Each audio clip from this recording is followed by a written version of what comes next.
60 वर्षीय शांताताईंचे वय जरी उतारायला लागले असले तरी त्यांचे मन आणि धैर्य आजही पूर्वीसारखंच मजबूत होतं. त्यांचा स्वतःचा एक छोटासा बेकरीचा व्यवसाय होता. त्या बेकरीत पसरलेल्या ब्रेडच्या सुगंधात त्यांच्या अनेक वर्षांच्या संघर्षाची आणि मेहनतीची कहाणी दडलेली होती. बेकरीचं सगळं काम त्या स्वतःच सांभाळत असत आणि हाच त्यांचा आत्मनिर्भरतेचा सर्वात मोठा आधार होता. 2 महिन्यांपूर्वी त्यांनी आपल्या मुलाचे रवीचे लग्न मोठ्या थाटामाटात सीमासोबत लावून दिलं होतं. त्यांची मोठी मुलगी पूजा हिचंही लग्न झाले होते आणि ती याच शहरात राहत होती आणि ती फारशी दूरही राहत नव्हती. त्याच दिवशी शांताताई बेकरीचं काम आटोपून घरी परतल्या तेव्हा सीमा हसतमुखाने त्यांच्या स्वागतासाठी तयार उभी होती. चहा, पाणी, नाश्ता सगळं काही त्यांच्या आवडीप्रमाणेच केलं होतं. या 2 महिन्यात सीमाने घराची पूर्ण जबाबदारी आपल्या खांद्यावर घेतली होती. पहाटे उठून सासूबाईंचा आणि नवऱ्याचा डबा बनवणं आणि संध्याकाळी चहा नाश्त्याने त्यांचा थकवा घालवणं इतकंच नाही तर शांताताईंनी कोणती साडी नेसायची हेही तीच ठरवत असे. शांताताई मनातल्या मनात आपल्या सुनेवर फार खुश होत्या. त्यांना वाटायचे, माझ्या नशिबात कदाचित एवढी गोड सून लिहिलेली होती. पण त्या संध्याकाळी एका छोट्याशा गोष्टीमुळे त्यांच्या मनात हलकीशी शंकेची सावली निर्माण झाली. आठवड्याभराची कमाई असलेले काही पैसे त्या कपाटातल्या लॉकरमध्ये ठेवत होत्या. अचानक त्यांना वाटले की लॉकरशी कुणीतरी छेडछाड केली आहे.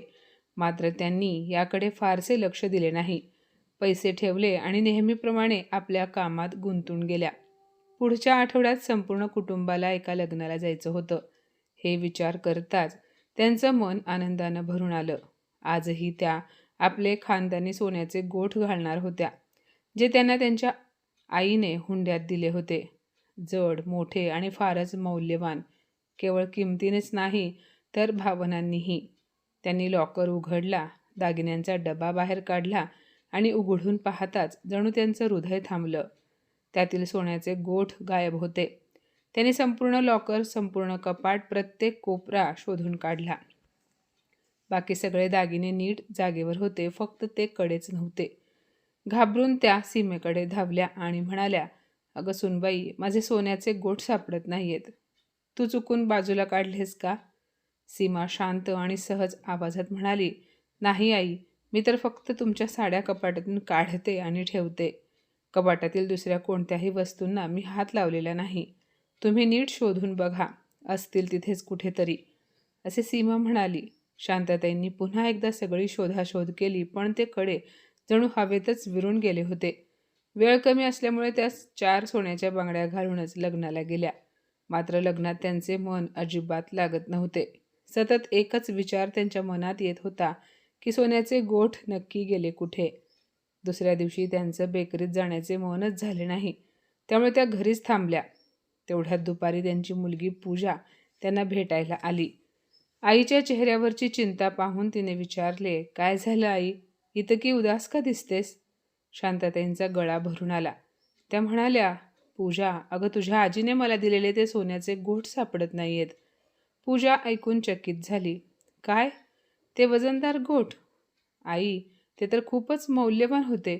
मी ते कित्येकदा म्हटलं होतं ते मला दे म्हणून, पण तू म्हणालीस की मी सुनेला देणार आहे.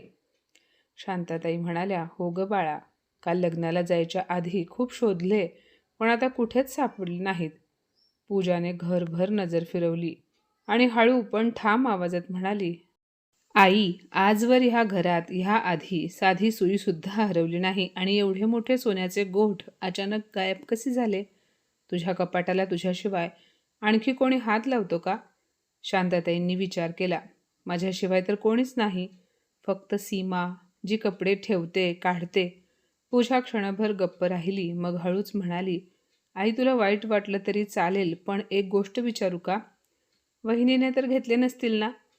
शांताताईंनी तिला लगेच थांबवत म्हटलं, नाही पूजा, सीमा असं का करेल? आणि तिला काय कमी आहे दागिन्यांची? अगं तिलाही लग्नात तिच्या आईबाबांनी आणि आपण दागिने घातले आहेत आणि हेही गोठ शेवटी तिलाच मिळणार होते. पूजाने शांतपणे उत्तर दिलं, आई, तू जरा विचार कर ना. तिने नाही घेतले तर मग ते गोठ कुठे गेले? घरात अशी माणसेच किती आहेत आणि कोणी घेतले नसतील तर मग त्या दागिन्याला काय पाय आले होते का? पूजाच्या बोलण्याने शांतताईंच्या मनात पहिल्यांदाच शंकेची पाल चुकचुकली. त्यांचा सीमावर खूप विश्वास होता, पण तेही तितकंच खरं होतं की आजवर घरात कोणतीही वस्तू हरवली नव्हती आणि आता थेट त्यांचा सर्वात मौल्यवान दागिना गायब झाला होता. त्यांचं मन गोंधळून गेलं की खरंच सीमा असेल का, की आणखी कोणी? काहीच कळत नव्हतं. शांतताईंच्या मनात अनेक प्रकारचे विचार येऊ लागले. त्यांनी सीमाला काहीही बोलून दाखवलं नाही, पण आता त्यांच्या नजरा सुनेच्या प्रत्येक हालचालीवर होत्या. सीमा मात्र सासूबाईंच्या बदललेल्या वागणुकीकडे शांतपणे लक्ष देत होती. आधी जिथे सासूबाई तिला प्रेमाने हाक मारायच्या, प्रत्येक गोष्ट तिच्याशी शेअर करायच्या, पण आता शांताताई तिला पाहताच सावध होत. कपडे ठेवताना अचानक खोलीत येणं, तिच्या हातांकडे बारकाईने पाहणं, कधीकधी विनाकारण ओरडणं, हे सगळं वाढू लागलं. सीमाला समजत होतं की सासूबाई तिला शंकेच्या नजरेने पाहत आहेत. म्हणूनच तिने हळूहळू त्यांच्या खोलीत जाणे बंद केले. अशा प्रकारे काही आठवडे निघून गेले. एके दिवशी आठवड्याची कमाई घेऊन शांतताईंनी जसं लॉकर उघडलं तसं त्यांना पुन्हा एकदा आपले दागिने पाहावेत असं वाटलं. त्यांनी दागिन्यांचा डबा काढला आणि आता तर जणू त्यांचं हृदयच थांबलं. सोन्याच्या 4 बांगड्यांपैकी 2 बांगड्या गायब होत्या, ज्या त्यांच्या पतीने लग्नाच्या पहिल्या वाढदिवसादिवशी दिल्या होत्या आणि त्या बांगड्या त्यांना इतर दागिन्यांपेक्षा जास्त प्रिय होत्या. त्यांचा श्वास वेगाने चालू लागला. काळीज जणू धस्स झालं. त्या वेड्यासारख्या कपाट, पलंग सगळीकडे शोध घेत राहिल्या, पण बांगड्या कुठेच सापडल्या नाहीत. राग, दुःख आणि अपमान यांच्या मिश्र भावनांनी त्या मोठ्यानं ओरडल्या, "सीमा, सीमा!" स्वयंपाक करत असलेली सीमा घाबरून धावत आली. तेवढ्यात रवीही खोलीतून घाईने बाहेर आला. "काय झालं आई? तुम्ही एवढ्या रागात का आहात?" सीमा घाबरत म्हणाली. शांताताई संतापात गरजल्या. "खबरदार मला आई म्हणालीस तर. हे बघ, ड्रामा करू नकोस. तुला सगळं माहिती आहे मी का रागात आहे ते. माझ्याशिवाय माझे कपाट तूच उघडतेस. आधी माझे सोन्याचे कडे गायब झाले आणि आता सोन्याच्या 2 बांगड्या. काय गं, तुला कशाची कमी आहे? काही हवं होतं तर माझ्याकडे मागायचंस ना? तुला काय कमी पडलं म्हणून तू अशी चोरी केलीस?" सीमाच्या डोळ्यातून अश्रू ओघळू लागले. ती हात जोडत म्हणाली, "नाही नाही आई, मी तुमच्या दागिन्यांना हातसुद्धा लावलेला नाही. खरंच मला माहिती नाही ते कुठे गेले. आजकाल तुम्ही माझ्याकडे संशयित नजरेने पाहता म्हणून तर मी तुमच्या खोलीत जाणंच बंद केले आहे." असे म्हणत ती रडू लागली. सीमाची अवस्था पाहून रवीचे मन विरघळले. तो कठोर आवाजात आईकडे पाहून म्हणाला, "आई, सीमा का करेल असं?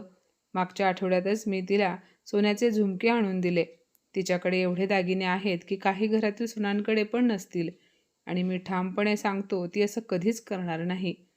रवी स्पष्टपणे सीमाची बाजू घेत होता आणि हे शांतताईंना अधिकच वेदनादायक वाटलं. त्या रडत रडत आपल्या खोलीत निघून गेल्या. एकट्या खोलीत बसून शांतताई विचारात पडल्या. जर सीमा खरं बोलत असेल तर गोठ आणि बांगड्या गेल्या कुठे? घरातील नौकर चाकरांपैकी कोणीही त्यांच्या खोलीत जात नव्हते. त्या विचार करतच होत्या की तेवढ्यात फोन वाजला. पूजाचा कॉल होता. आईचा आवाज ऐकताच तिला कळलं की आई फार त्रासात आहे. "काय झालं आई?" तिने विचारलं. शांताताई म्हणाल्या, "बाळा, अगं माझ्या 2 सोन्याच्या बांगड्या सापडत नाहीयेत. तुझ्या बाबांनी लग्नाच्या पहिल्या वाढदिवशी दिल्या होत्या. मी सीमाला विचारलं, रागावून सुद्धा बोलले, पण ती नकार देतीये. रवीही तिचीच बाजू घेतोय." पूजा रागाने म्हणाली, "आई, मी तुला आधीच सांगितलं होतं ना, तुझ्या सुनेवर एवढा विश्वास ठेवू नकोस म्हणून. शेवटी ती परक्या घरचीच असते. बघ ना, आता तुझे दागिने गायब होत आहेत आणि दादाही तुझं ऐकत नाही." जड आवाजात शांतताई म्हणाल्या, "आता मला काय करावं कळत नाही, पण हो, एवढं मात्र ठरवलं आहे की उरलेले दागिने बँकेच्या लॉकरमध्ये ठेवेन." पूजा म्हणाली, "हो आई, तू बरोबर बोलत आहेस आणि एक लक्षात ठेव, सून ही सूनच असते." शांताताईंनीही होकारार्थी मान डोलावली. फोन कट झाला. त्या दिवसानंतर शांताताईंच्या मनात सीमाबद्दलची चीड आणखी वाढली. त्यांनी मनोमन ठरवलं की रवीसमोर सीमाविरुद्ध पुरावा आणायचा आणि तिला घराबाहेर काढायचं. काही दिवसांनी बेकरीत बसून ते विचार करत होत्या, खरं कसं उघड करायचं? सीमाविरुद्ध पुरावा कसा मिळवायचा? ही गोष्ट त्यांनी बेकरीत काम करणाऱ्या एका महिलेला सांगितली. ती लगेच म्हणाली, "काकी, खोलीत कॅमेरा लावा, सगळं कळेल." हा सल्ला शांतताईंना योग्य वाटला. त्या संध्याकाळी परतताना त्यांनी एक छोटासा मिनी कॅमेरा विकत घेतला. घरी येऊन तो ऑल आऊट मशीनमध्ये लपवून ठेवला, अशा ठिकाणी जिथून त्यांचे कपाट स्पष्ट दिसत होते. दररोज त्या फुटेज पाहू लागल्या. काही दिवस सगळं सामान्यच दिसत होतं, काहीच संशयास्पद नव्हतं. तिसऱ्या दिवशी फुटेज पाहताना त्यांनी पाहिलं, सीमा खोलीत येते, हळूच गादीखाली हात घालून कपाटाची चावी काढते आणि क्षणाचाही विलंब न करता कपाट उघडते. ती आत काहीतरी शोधत होती. व्हिडिओत स्पष्ट दिसत नव्हतं की ती नेमकं काय करत होती, पण एवढं मात्र ठळक होतं की ती कपाट उघडत होती, ज्या खोलीत आपण पाऊलही ठेवत नाही असं तिने सगळ्यांसमोर सांगितलं होतं. हे पाहताच शांतताईंचं रक्त खवळलं. चेहरा संतापाने लालबुंद झाला. क्षणाचाही विलंब न करता त्यांनी तो व्हिडिओ मोबाईलमध्ये सेव्ह केला आणि थेट घरी धाव घेतली. घराच्या उंबरठ्यावर पाऊल टाकताच त्या जोरजोरात ओरडू लागल्या, "सीमा, चोर कुठली? खाली ये लगेच. तुला कशाची कमी होती?" सीमा घाबरून खोलीतून खाली आली. रवीही त्यावेळी घरीच होता. शांतताईंच्या डोळ्यातून जणू आगीच्या ज्वाळा बाहेर पडत होत्या. त्या रवीकडे पाहून मोठ्या आवाजात म्हणाल्या, "रवी, तूच म्हणत होतास ना की तुझी बायको असं कधीच करणार नाही.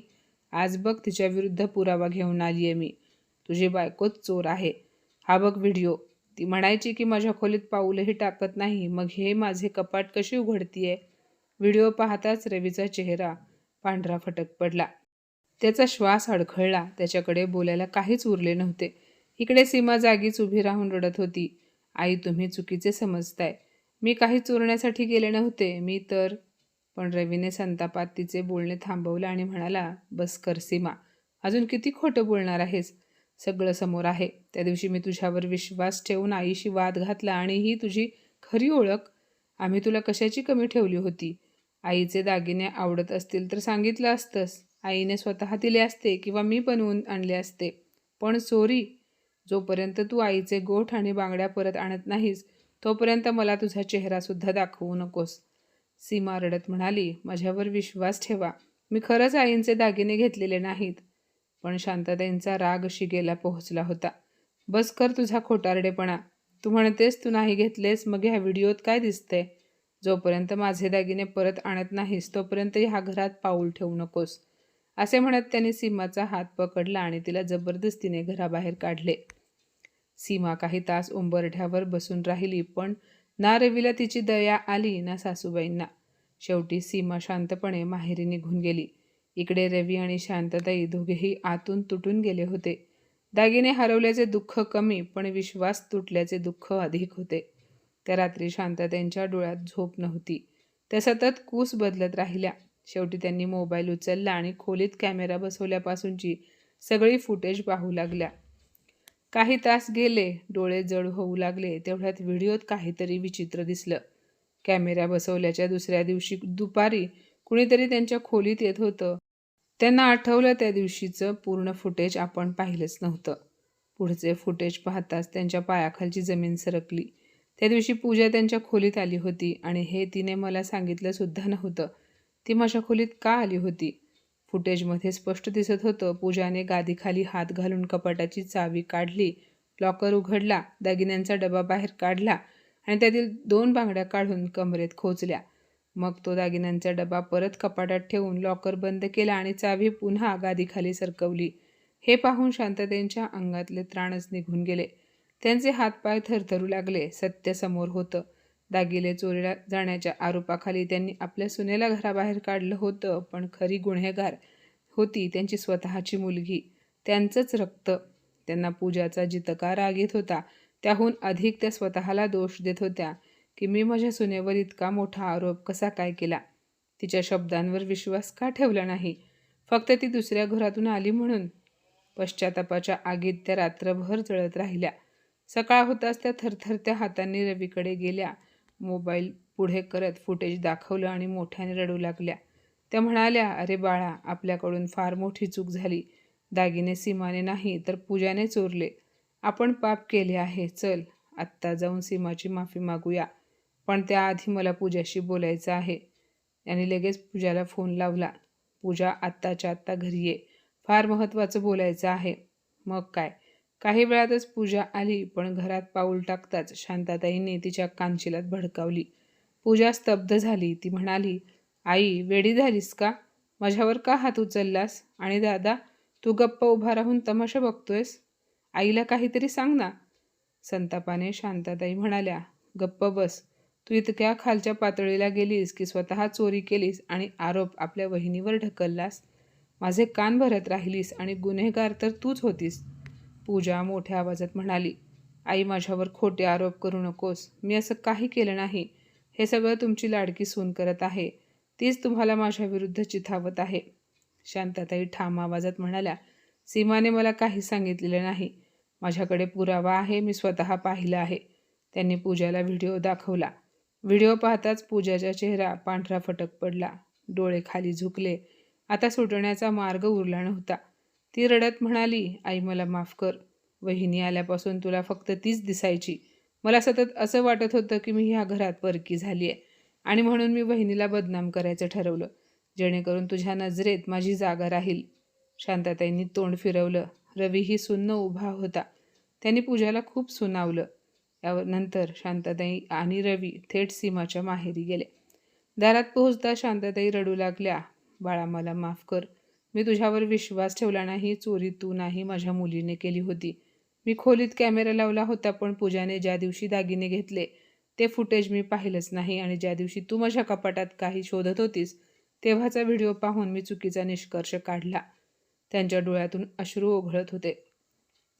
सीमाने लगेच त्यांचा हात धरला आणि म्हणाली, नाही आई, गैरसमज कुणाचाही होऊ शकतो. मला तुमच्याबद्दल काहीच तक्रार नाही. शांताताई म्हणाल्या, बाळा, आपल्या घरात तुझ्यावर फार मोठा अन्याय झाला आहे. आज मी तुला सन्मानाने परत न्यायला आले आहे. त्यानंतर शांताताईंनी सीमाच्या आईबाबांची माफी मागितली आणि सीमाला परत घरी आणलं. त्या दिवसानंतर शांताताईंनी कधीही सीमावर शंका घेतली नाही. ती त्यांना स्वतःच्या मुलीपेक्षाही अधिक आपली वाटू लागली. आणि पूजा आई आणि भावाचा विश्वास गमावून बसली. घरात तिची जागा आता फक्त औपचारिक उरली होती.